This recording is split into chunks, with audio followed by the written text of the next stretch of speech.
So the National Union of Journalists, by far the most powerful international body for media professionals, has rightly slammed David Mencer, the British-Israeli chap currently working as the government spokesperson of Israel.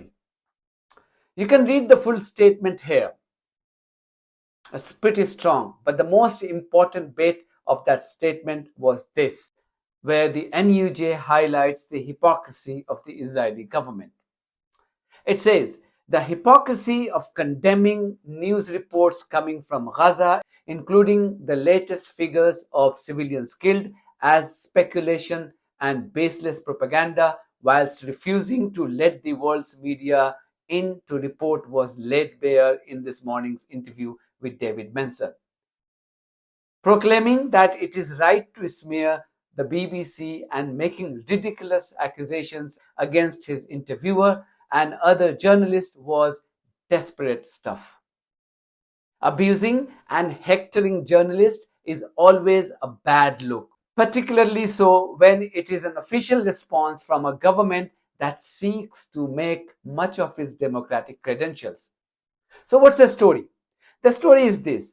An intellectually challenged individual that he is, Mencer's utter stupidity during an interview on BBC's Radio 4 program has left the journalist's body fuming. Mencer had appeared on Radio 4's Today program on Monday. The topic of the discussion was the latest Israeli attack on a school housing children and other displaced Palestinian civilians. Whilst even the US State Department was mourning the losses of over 100 civilians, this clown Mencer was hopping from one channel to another to claim that not a single civilian was murdered in that attack.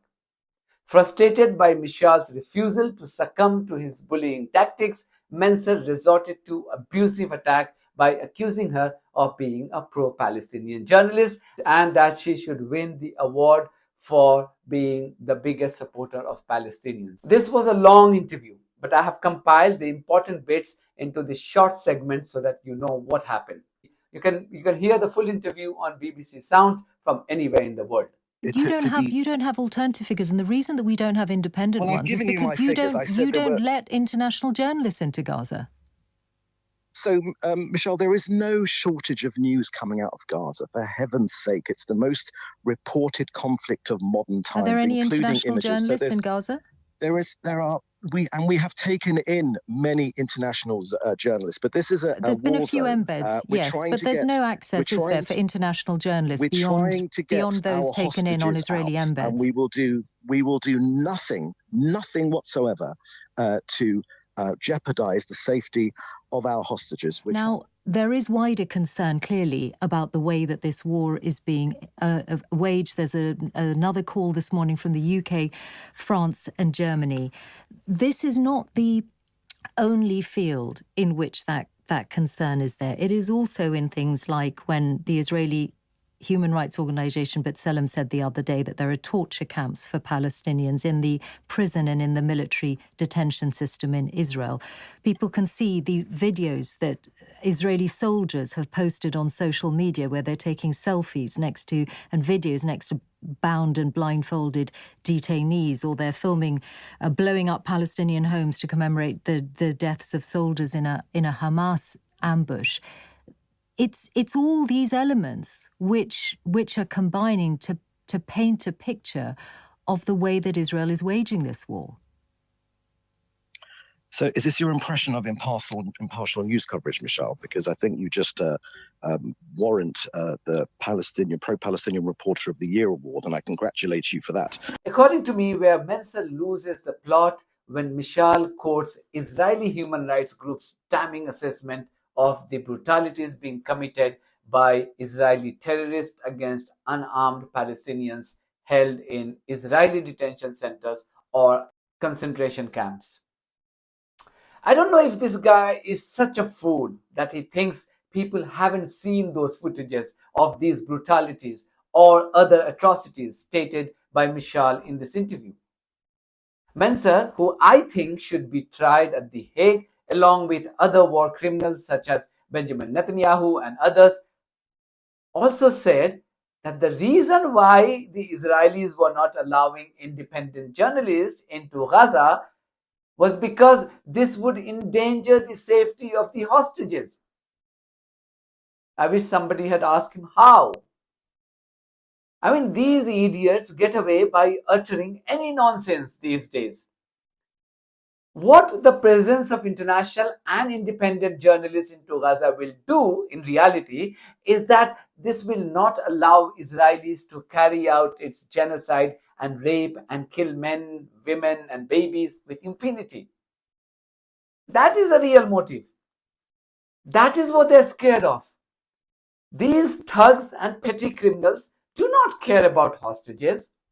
If they did, do not forget that 99% of those killed on 7th of October were not by Hamas.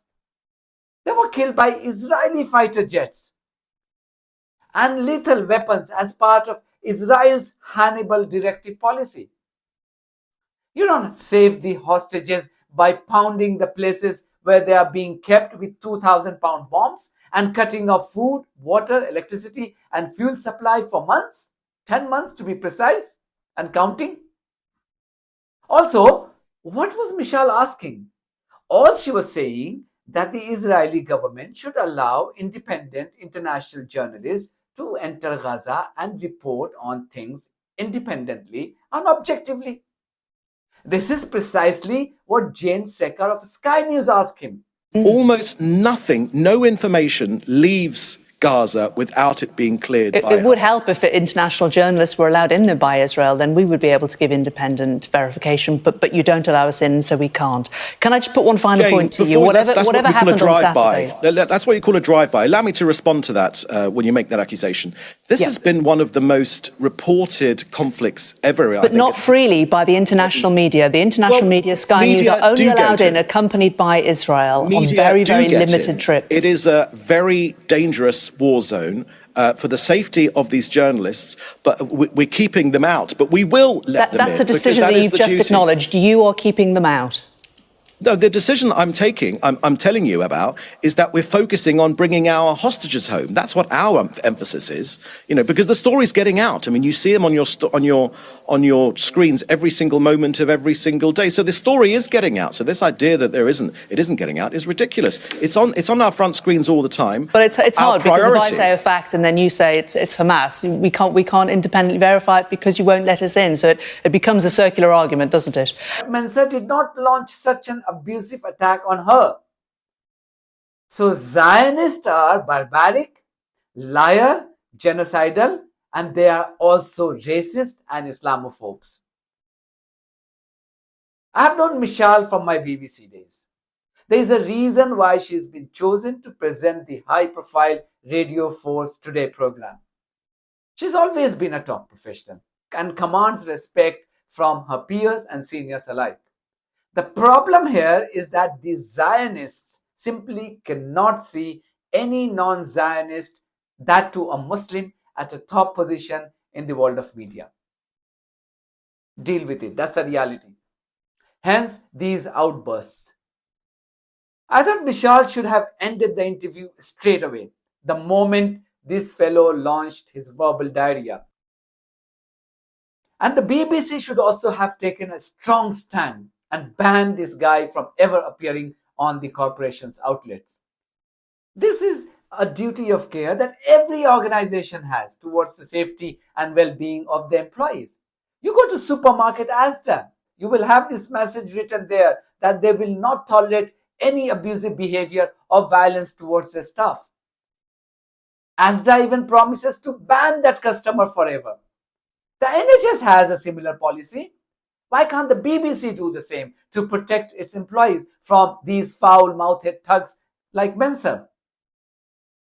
Anyway, thank you very much for watching this video. If you haven't subscribed to my channel, please do so, because that's one of the many ways you can support independent journalism. God bless you all.